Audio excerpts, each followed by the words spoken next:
Lotus reality and agro farming వారు premium farm land projects మన పొలం ఫేజ్ 1, 2 మరియు 3 కంప్లీట్ చేసుకొని మన పొలం phase 4 Wasar village at Narayana Khed లో ఆగస్టు 15 ఇండిపెండెన్స్ డే రోజు గ్రాండ్ లాంచ్ చేయడం జరుగుతోంది.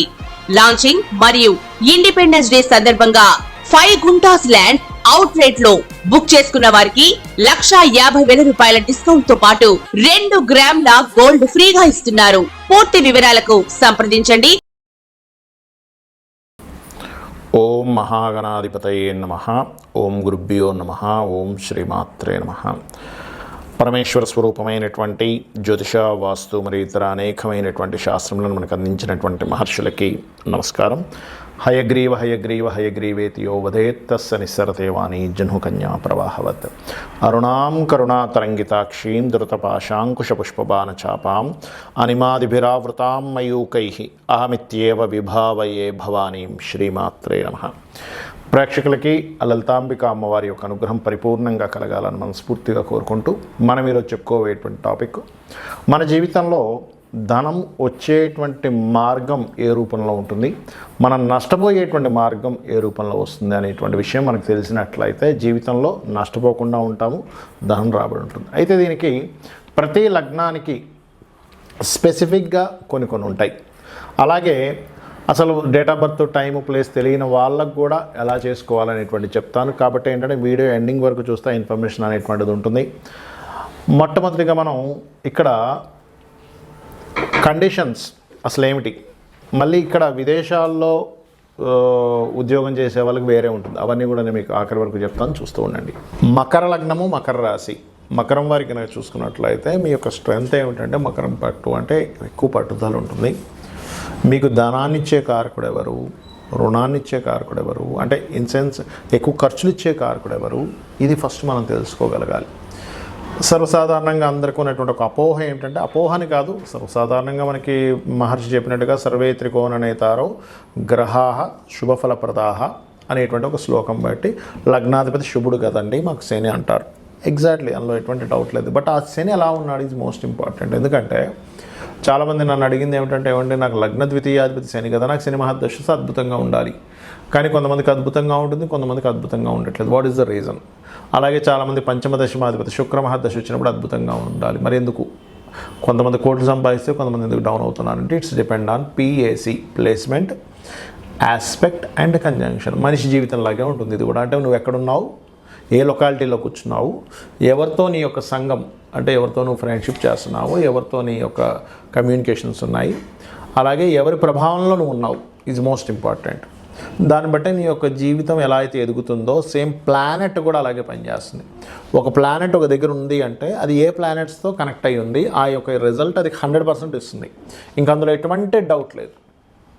అయితే మీకు ఈ శని భగవానుడు ధనాధిపతి అవుతున్నాడు కాబట్టి మిమ్మల్ని మీరు ప్రొజెక్ట్ చేసుకోవడమే ధనాన్ని ఇస్తుంది. అంటే మీకు మీరే ధనం, ధనం మీరు వేరుగా ఉండదు, మీరే ధనం ఇంకా అక్కడ. అయితే మీది అన్నిటికీ వర్తిస్తుందా? కర్కాటక లగ్నానికి కూడా యోగిస్తుంది అది. కర్కాటక లగ్నానికి కూడా రవిచంద్రులు అయినప్పటికీ కర్కాటకానికి ఏంటంటే మెడికల్ రిలేటెడ్ మూలంగా మీకు మీరే ధనంగా మారుతూ ఉంటుంది. అంటే వాళ్ళల్లో ఒక టాలెంట్ ఉండిపోతుంది, వాళ్ళను వాళ్ళు ప్రొజెక్ట్ చేసుకోవడమే ధనం అన్నమాట ఇక్కడ. సో మకర లగ్నానికి అది. అయితే ఇది ఎంతవరకు, ఎప్పటి వరకు? శాటర్న్ యొక్క బలాన్ని బట్టే ఉంటుంది ఇది, రైట్. సో ఇక్కడ శని భగవాన్ బాగున్నాడండి, బిజినెస్లో బాగా రాణిస్తారు. నెక్స్ట్ పంచమ దశమాధిపతి అయినటువంటి శుక్రుడు. సో ఈ శుక్రుడు పంచమ దశమాధిపతి, ఇక్కడే మీకు అర్థమైపోతుంది. Creative fields, fashion fields, Venus బాగున్నాడంటే మీరు ఫ్యాషన్ రంగాల్లో అద్భుతంగా రాణిస్తారు, సినిమా ఫీల్డ్లో రాణిస్తారు. అయితే బాగుండడం అంటే ఏంటో తెలియాలి ఫస్ట్ మీకు. అంటే ఎక్కడ పాపగ్రహ సంబంధం లేకుండా శుభగ్రహ సంబంధాలు ఉంటూ వీనస్ హౌజెస్లో కూడా ఎక్కడ పాడైనటువంటి గ్రహాల యొక్క సంబంధం లేకుండా ఉన్నట్లయితే మీకు అద్భుతంగా ఉంటుందని దీని యొక్క అర్థం. ఈ వీనస్ బాగున్నాడు, సంతానం తొందరగా కలుగుతుంది, సంతానం ఒక మంచి స్టేజ్లోకి వెళ్ళగలుగుతుంది ప్రొఫెషనల్గా, ఇవన్నీ కూడా ఇస్తుంది అది.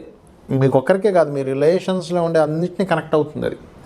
అట్లాగే ఈ వీనస్ ఇందాక నేను చెప్పినట్టుగా కళారంగానిగా, అలాగే ప్రతిసారి మీరు కళారంగాల్లో ఉండాలని రూల్ ఏం లేదు. ఇక్కడ ఏంటంటే మీరు చేసే పని ఆర్టిస్టిక్గా ఉంటుంది, ఒక అందంగా ఉంటుంది, చూడడానికి ఒక అద్భుతంగా ఉంటుంది, ఒక డిఫరెంట్ కోణంలో ఉంటుంది, అట్లా కూడా తీసుకెళ్తాడు.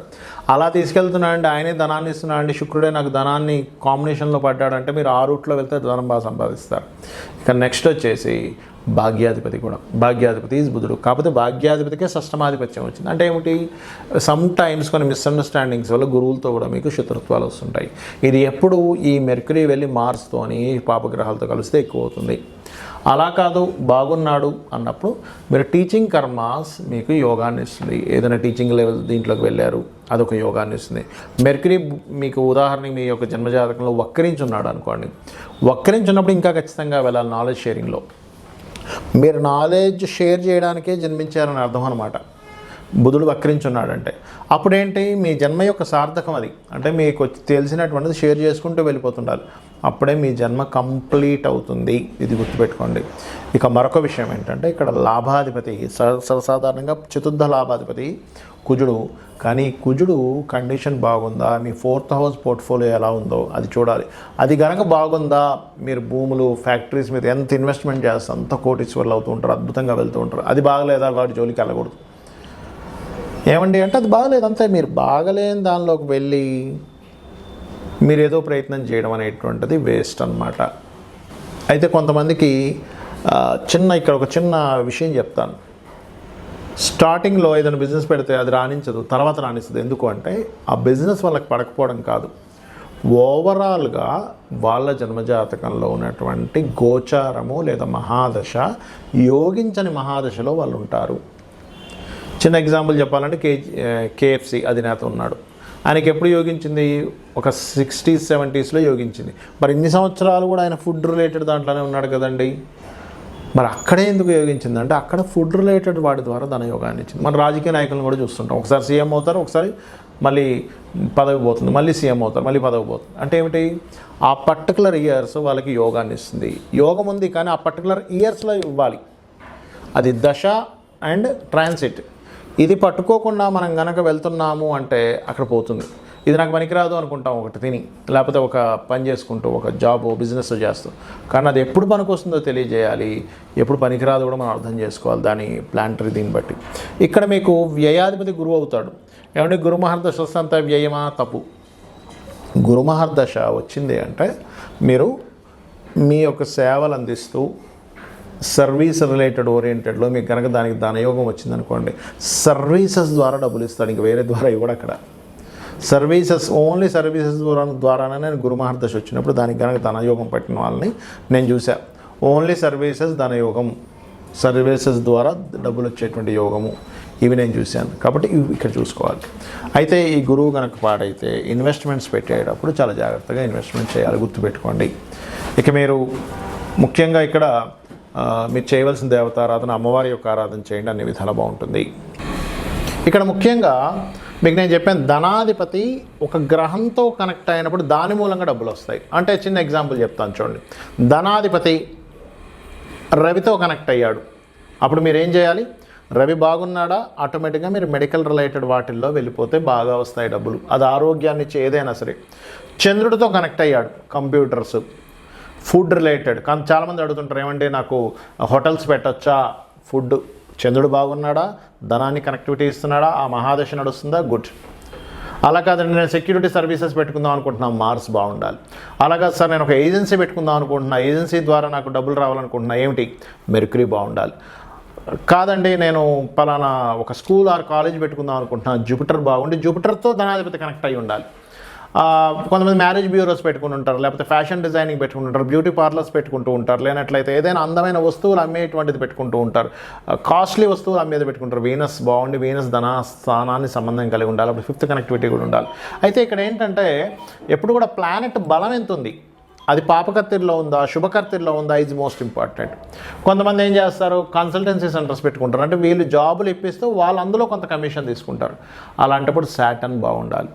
రాహు ఉన్నాడు అనుకోండి, ఉదాహరణకి రాహు ఏంటి, విదేశాలకు వెళ్ళి ధనం సంపాదించడము, అట్లా.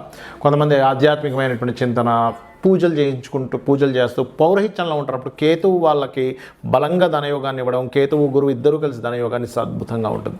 అంటే ఇక్కడ ఏమిటంటే ఒకటి గుర్తుపెట్టుకోండి, ఈ కాంబినేషన్ ఏదైతే ఉందో ఈ కాంబినేషన్ రిజల్ట్ మీద ఆధారపడి ఉంటుంది. అలాగే 12వ స్థానాధిపతి కూడా పాడైతే ఇక్కడ నేను మీకు ఏం చెప్పాను, ఖర్చులు ఆ రూపంలో అవుతాయని చెప్పాను. ఇప్పుడు మనకి ఖర్చులు వేస్టేజ్ అయిపోతాయా బాగొస్తాయా అంటే ఈ 12వ అధిపతి బాగుండడం లేదా 12వ అధిపతి పాడైపోవడం. సేమ్ ప్యాటర్న్ మీరు ఏం చేయాలి, 12వ అధిపతి కనుక రవితో ఉండి పాడైపోయాడు అంటే మీరు తండ్రి యొక్క బాధ్యతలు మీ మీద పడడం వల్ల, తండ్రి సరిగ్గా స్టెబిలిటీ లేకపోవడం వల్ల మీరు ఆ బాధ్యతలకు ఖర్చు పెట్టేస్తుంటారు మీ డబ్బులని. అలా కాదండి, నాకు 12వ స్థానాధిపతి కొంతమందికి ఎట్లా ఉంటుందంటే వ్యసనాల్లోకి వెళ్ళిపోతారు. అంటే అట్లాగా రకరకాల డ్రింకింగ్ హ్యాబిట్స్ అని, లేకపోతే అటు ఇటు పిచ్చి పిచ్చిగా ఖర్చు పెట్టేసేయడం కానివ్వండి, రకరకాల హ్యాబిట్స్ ఉంటాయి. ఇవాళ రేపు మీకు తెలియని విషయం కదా, దాన్ని నేను చెప్పక్కర్లేదు ప్రత్యేకంగా. అట్లా ఆ రకంగా అయిపోతూ ఉంటుంది. లేదండి, కొంతమందికి ఏమవుతుంది, ఎక్కువ తిరగడం ద్వారా స్పెండ్ చేస్తుంటారు. ఆ టూర్ అంటారు, ఈ టూర్ అంటారు. మూన్ 12వ స్థానంతో ఉంటే అప్పుడు అది అట్లా. మార్స్ అనుకోండి, అనవసరమైన గొడవల్లో ఇరుక్కొని ఆ కేసెస్ చుట్టూ తిరుగుతుంటారు. జూపిటర్ అయినా సరే కోర్టు కేసెస్ చుట్టూ తిరుగుతుంటారు. వేనస్ అనుకోండి, అనవసరమైన చెడు స్నేహాలు, అట్లాంటి వాటి ద్వారా. మెర్క్యూరీ పాడయ్యాడు అనుకోండి, ఉదాహరణకి మీకు 12వ స్థానాన్ని మెర్క్యూరీ పాడు చేస్తూ, మెర్క్యూరీయే పాడయ్యాడు, మెర్క్యూరీతో కాంబినేషన్స్ వచ్చాయి అన్నప్పుడు పాడైతేనేమో అనవసరమైన బిజినెస్ ఇన్వెస్ట్మెంట్స్ వల్ల మీకు ఇబ్బంది కలుగుతూ ఉంటుంది. అదేవిధంగా జూపిటర్ అయితే ఏమవుతుందంటే, కొంతమంది ఏం చేస్తారంటే కొన్ని ఈ జూపిటర్కి కోర్టు కేసెస్ అని చెప్పాను ఆల్రెడీ. వీనస్ అయితేనేమో వ్యసనాలు అని చెప్పాను. శని అయితే రోగాలకు పెడుతూ ఉండాల్సి వస్తూ ఉంటుంది. లాంగ్ టర్మ్ ఇన్వెస్ట్మెంట్స్ చేస్తూనే ఉంటారు. కంపెనీ పెడతారు, కొన్ని సంవత్సరాలు జరిపి ఇన్వెస్ట్మెంట్ చేస్తూ ఆ ఉన్న ఆస్తులు మొత్తం అమ్మేసుకుని దానికి పెట్టాల్సి వస్తూ ఉంటుంది. ఆ రకంగా రాహుకేతువులు అయితే కొంతమంది సాఫ్ట్వేర్ కంపెనీస్ పెట్టి ఇబ్బంది పడుతుంటారు. అంటే ఇక్కడ ఏమిటి మరి ఇలా ఉందండి, మరి దీనికి రెమెడీ ఏమిటి? ఎందుకంటే సరే నాకు డబ్బులు వస్తున్నాయి, ఫైన్, డబ్బులు పోతున్నాయి, అర్థమవుతుంది. కానీ ఏమిటి రెమెడీ ఏమిటి? It's very clear. మీకు సన్ ద్వారా కనుక మీకు ఇబ్బంది అవుతుంది అంటే సూర్యభగవానుడు ఆరాధన రెగ్యులర్గా చేయండి, మీకు ఖచ్చితంగా బయటపడిపోతారు. సండే మీరు ఉపవాసం ఉంటూ ఉండండి. మూన్ ద్వారా అవుతుందంటే సోమవారం ఉపవాసం ఉండండి. అయితే ఉపవాసాల్లో ముఖ్యంగా మనకి పూర్తి ఉపవాసం ఏకాదశికి మాత్రమే చెప్పారు. కానీ మండే కనుక మండేస్ మీకు తెలుస్తుంటుంది. మండేస్ ఎక్కువగా ఇబ్బంది వస్తుంది నాకు, ఎందుకంటే జాతకం లేదు. సండేసే నేను ఎక్కువ ఇబ్బంది పడుతున్నాను. సన్ నక్షత్రాల్లో అంటే ఏంటి, కృత్తిక, ఉత్తరాషాఢ నక్షత్రాలు ఎక్కువగా అవుతుంది అన్నప్పుడు మీరు సండేస్ ఉపవాసం ఉండాలి, సూర్య నమస్కారాలు చేస్తూ ఉండాలి. చంద్రుడి ద్వారా వస్తుంది, సోమవారంలో నాకు ఎక్కువ నష్టం జరుగుతుంది, ఎందుకంటే ఇక్కడ జాతకం లేని వాళ్ళకు కూడా చెప్తానన్నాను నేను మీకు. అప్పుడు అలాంటప్పుడు ఏం చేయాలి, ఈ పరమేశ్వరుడి యొక్క ఆరాధన, శివలింగానికి అభిషేకాలు చేస్తూ ఉండాలి. బియ్యం దానంగా ఇస్తూ ఉండాలి. ఆదివారం అయితేనేమో గోధుమలు దానంగా ఇస్తూ ఉండాలి. అదే మంగళవారాలు అవుతున్నాయి అనుకోండి, స్కందుని యొక్క ఆరాధన చేస్తూ, కుజగ్రహం దగ్గర దీపారాధన చేస్తూ కందులు దానంగా ఇస్తూ ఉండాలి. బుధవారం ఎక్కువగా నాకు నష్టాలు వస్తున్నాయండి అని మీకు ఒక తెలుస్తూ ఉంటుంది. అలాంటప్పుడు ఏం చేయాలి అంటే మీరు పెసలు దానంగా ఇస్తూ ఉండాలి. అదేవిధంగా గోవులకి గోంగూర తినిపిస్తూ ఉండాలి. అదేవిధంగా గురువారం అవుతుంది అనుకోండి, శనగలు దానంగా ఇవ్వడము, నవగ్రహాల్లో గురుగ్రహం దగ్గర దీపారాధన చేయడం. శుక్రవారం ఎక్కువ అవుతుంది అనుకోండి, బొబ్బర్లు దానంగా ఇవ్వడం, అమ్మవారి ఆరాధన చేయడం, అమ్మవారి ఆలయాలకు వెళ్ళడం. శనివారం అవుతుంది అనుకోండి, మీకు ఈశ్వరారాధన చేయడము లేదా ఆంజనేయ స్వామి ఆరాధన చేయడము, నువ్వులు దానంగా ఇవ్వడము. శనికి సంబంధించిన ఎక్కువగా ఇబ్బంది ఉందనుకోండి, నూనెలో మీ ముఖాన్ని చూసుకొని దాన్ని చక్కగా బాటిల్లో వేసి ఈశ్వరాలయంలో దీపారాధన కోసం ఇవ్వండి. ఖచ్చితంగా మీ దోషం అనేటువంటిది పోతుంది. రాహుకేతువులు అయితే రాహుకేతువుల దగ్గర దీపారాధన చేస్తూ గణపతి మరియు దుర్గాదేవి యొక్క ఆరాధన చేస్తూ ఉండాలి. ఇలా గనక చేసినట్లయితే మీరు 100% ఖర్చుల నుంచి బయటపడతారు, సంపాదన అనేటువంటిది పెరుగుతుంది. అయితే ఇక్కడ ఏంటంటే ఒక మంత్రం బలంగా మీరు కనుక చేయగలిగితే, ఒకవేళ అప్పులున్నాయి, ఓం అపర్ణాయే నమః, అదేవిధంగా ఓం సంపత్కరీ సమారూఢ సింధుర వ్రజ సేవితాయ నమః, ఖచ్చితంగా మీకు ఫైనాన్షియల్ గ్రోత్ పెరుగుతుంది. దీంతోపాటు ఇంకా వీలైతే కనుక ఓం ధర్మాధ్యక్ష ధనాధ్యక్ష ధనధాన్య వివర్ధనీయ నమః, ఇవి చేసుకుంటూ మీరు ఒకవేళ నేను బిజినెస్ లైన్స్లో ఉన్నానండి, బిజినెస్ ఎదుగుదల కావాలి అనుకునేటువంటి వారు ఓం ఇంద్రగోప పరిక్షిప్త స్మరతూనా భజంగికాయ నమః అనేటువంటి మంత్రం కనుక చేసుకున్నట్లయితే 100% మీరు సక్సెస్ అయి తీరుతారు, సక్సెస్ని మీరు పొందుతారు.